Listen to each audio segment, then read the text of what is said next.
her Goliad. What did you use to make her? Oh, pretty standard candy creature soup. All it takes is just one little tooth or a single hair. That's all it takes. What if I told you that the Candy Kingdom is actually hiding Adventure Time's darkest secret? That every sweet citizen might not just be candy, but the last trace of humanity. Candy citizens are some of the many side characters Princess Bubblegum created while expanding her empire. At first glance, they just seem like some mindless pieces of sugar, but when you start following the crumbs, it gets very, very interesting. This idea came to me after I rewatched my last video, specifically the episode Together Again. One thing I learned from this episode is that within the world of Adventure Time, people don't just disappear when they die, no, they reincarnate. But if that is the case, where are the humans? Because we don't see any other than Finn. But hold on, I know what you're thinking. They've just been reincarnated as different creatures, right? Well, I don't think so, and we'll get into that later. So the question beckons itself. Where are the humans? This led me to discover and establish 3 very important rules. These being apparent laws that everything within the Adventure Time universe must abide by. With this in mind, I went headfirst down the rabbit hole and instantly stumbled across the first rule we have to follow. Death isn't the end. Reincarnation is on the table, and that means the human souls from the end of the Great Mushroom War have to have gone somewhere. Some will still be residing in the land of the dead, but some must have chosen reincarnation. And so I started looking for them in a place just outside of Ooo, in the Dead Worlds. That's where I noticed something rather strange. In the 50th Dead World, among the endless spirits floating by, you can actually spot Bushi of all people. Just as a background character, no important role, except it's not Bushi, it's Bushi in the body of a banana guard. And that is weird, because banana guards are technically candy people. And before anyone asks, I was staring at this frame of Bushi for way longer than I should have. And so what is a candy person doing in the Dead Worlds? We know PB created them, meaning they should not have a soul, but Bushi proves they do die. Despite being an alien, his being there as a banana guard does say something. It says at least these banana guards do have souls that cross over, which forces us to ask, where did those souls come from in the first place? At first I thought, alright, maybe that's it. It could even be just a continuity error. Maybe all candy people go through this cycle. Life, death, reincarnation. Mystery solved.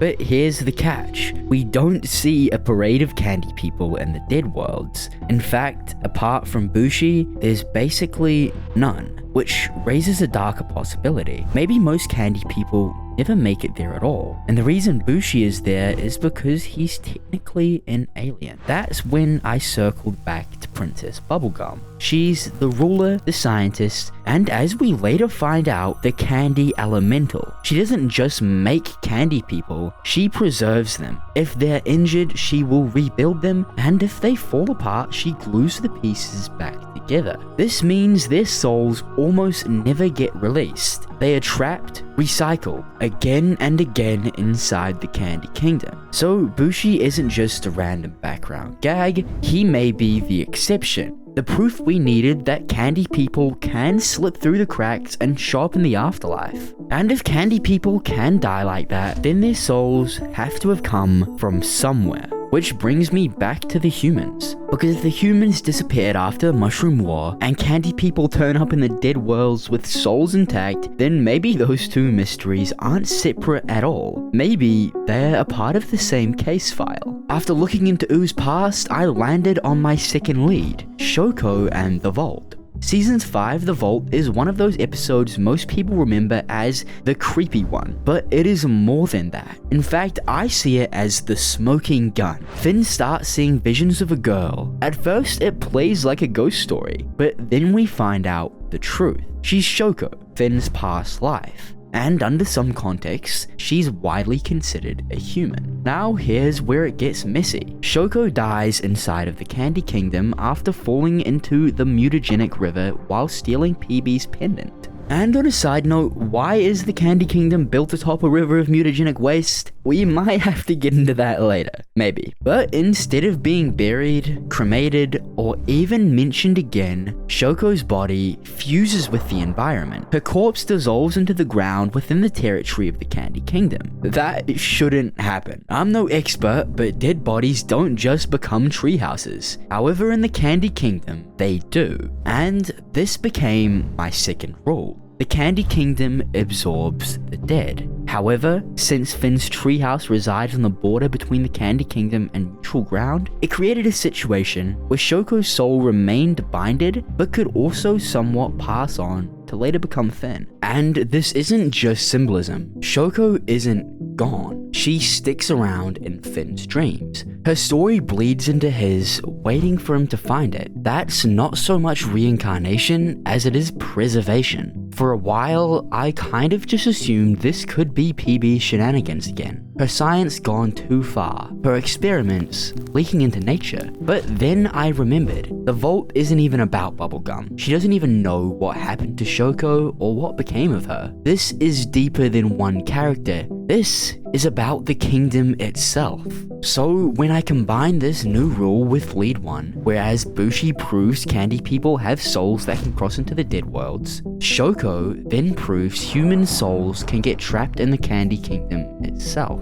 That is 2 separate leads pointing towards the exact same conclusion. The Candy Kingdom doesn't just make candy people, it recycles the dead. And if Shoko, one forgotten human, can be folded into the walls of Oo, how many others could have been quietly absorbed, never to make it into the dead worlds? But it gets even weirder, because despite sticking around, Finn is proof that Shoko still got to reincarnate. Perhaps this is a freak case since Shoko died on the border of the Candy Kingdom, but it still leaves so many questions needing to be answered. And after all of this, I still couldn't prove anything. I needed more evidence. And even then, I have already established 2 very powerful rules. Number 1, death is not the end. Reincarnation is on the table. And number 2, the Candy Kingdom absorbs the dead. So I started searching for my next lead. Everything so far made sense and I thought I was getting somewhere. But even then, I hit what felt like my first dead end.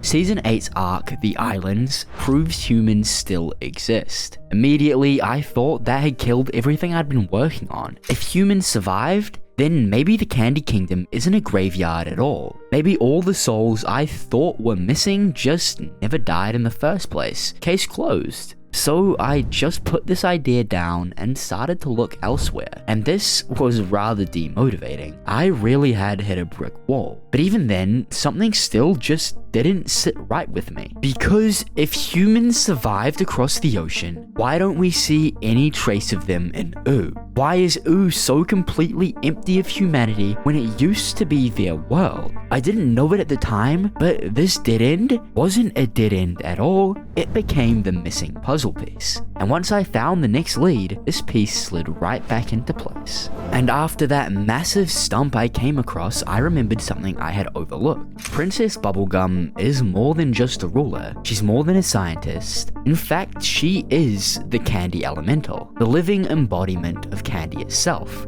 And when her powers go unchecked, we see what that really means. In the episode The Elements, Oo doesn't just get attacked, it gets rewritten. Whole kingdoms, whole people, all overridden into cheerful, mindless candy people. And it's not even subtle. The candy essence doesn't care what you are. It eats through everything. It's not creation, it's replacement.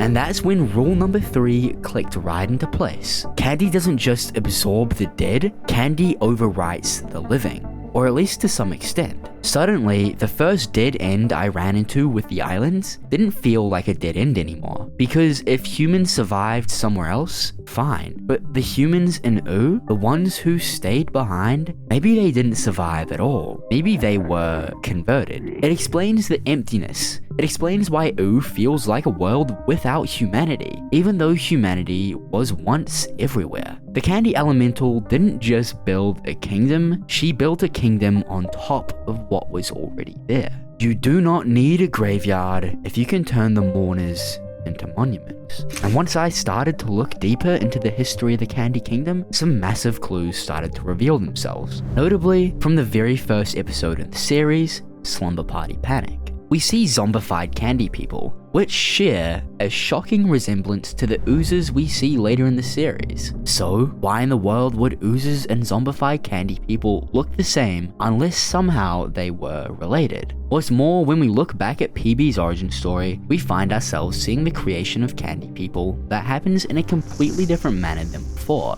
The very first candy people were created from the mother gum. This mother gum is something that started spreading through the world after the events of the Great Mushroom War, and the mother gum being something that we know is alive. But these created candy people are far different from the ones we see created today. The candy people we see created today are, put nicely, kinda dumb. Hi, I'm Bun Bun. Whereas the candy people made from the mother gum are intelligent. I assume this is due to the fact that the creation of candy people is much more compatible with already living candy, that is the mother gum. And then when we look at PB's first failed creation, Lemon Grab, I was quick to note that he was not created from the mother gum, which to say the least makes a lot of sense, considering his drastic differences. And you could argue that the candy people of today could be made from the mother gum and the Dum Dum juice made by Gumball. However, in every scene we've seen the creation of candy people, there was a notable absence of the very eye-catching red solution.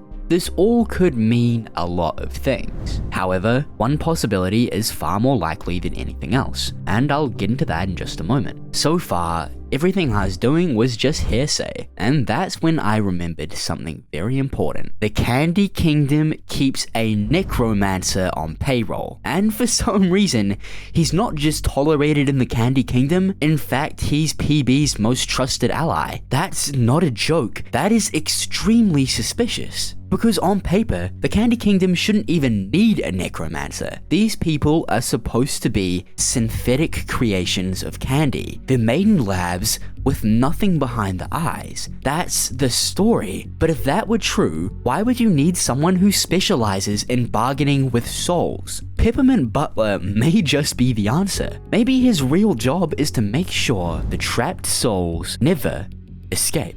I know it sounds crazy, but just think about it for a second. If candy people were just recycled humans, then every single one of them is at potential flight risk. Souls want to move on. They are pulled towards the dead worlds. They're pulled towards reincarnation, and someone has to keep them tethered. Someone has to police the crack in the system. And that is exactly what a necromancer does. What if that's the hidden machinery behind the Candy Kingdom? Bubblegum builds the shells, the elemental power overrides the living, and Peppermint Butler makes sure the souls stay locked inside their prisons. And the best part, Bubblegum is completely fine with it. Either she understands exactly what he's doing and decides to look the other way, or she doesn't know how deep his death magic really goes. Most kingdoms rely on farmers, soldiers, even someone to govern the taxes, but the Candy Kingdom needs a necromancer? That says more than Bubblegum ever will. The deeper I dug, the more it became clear these weren't scattered coincidences. They were parts of a single machine. The Candy Kingdom may not just coincide with the dead, it may be built out of it. A kingdom of shells, absorbed, preserved, and reissued as something sweet. The shift from sharp, complex mother gum creations to today's hollow, lab-born citizens shows this change. Candy people became simpler, emptier, and suddenly the presence of a necromancer like Peppermint Butler feels less like a quirky gag and more like maintenance. Because if souls really do seep into this kingdom, someone has to lock the door. And suddenly everything clicks. The humans of Oo didn't simply vanish, they were folded into the kingdom's foundations. Others were overridden by candy essence, their traces buried under Peppermint Butler's necromancy. And with that, just one final question remained. Why? Why would PB do all of this just for some mindless citizens? That, unfortunately, is the part I still can't figure out. There's nothing I could find that points even remotely to an answer to PB's actions. Perhaps it's just to fill her desperate desire for control, which contextually makes sense. She's obsessed with control, and having a bunch of mindless minions would likely satisfy this vibe. However, I do have another theory, one that is purely speculation, but nonetheless makes sense when we look at it in context. PB, despite all of her questionable actions, does seem to have a good heart. We know that she originally created her family when she found a photo of a human one. She wanted that, and so that's what she did when she made her original posse with the likes of Gumball. But here's the theory. PB understood that humanity was on the brink of extinction, and out of nobility, maybe even in a desperate gamble, she came up with a plan to somewhat preserve them, that is, the Candy people. So when we look at the Candy Kingdom and ask, where did all the humans go? The answer is terrifyingly simple. We're looking at them. The Candy Kingdom is the last bastion of humanity, the place they stepped last. It is humanity's final resting place. Subscribe!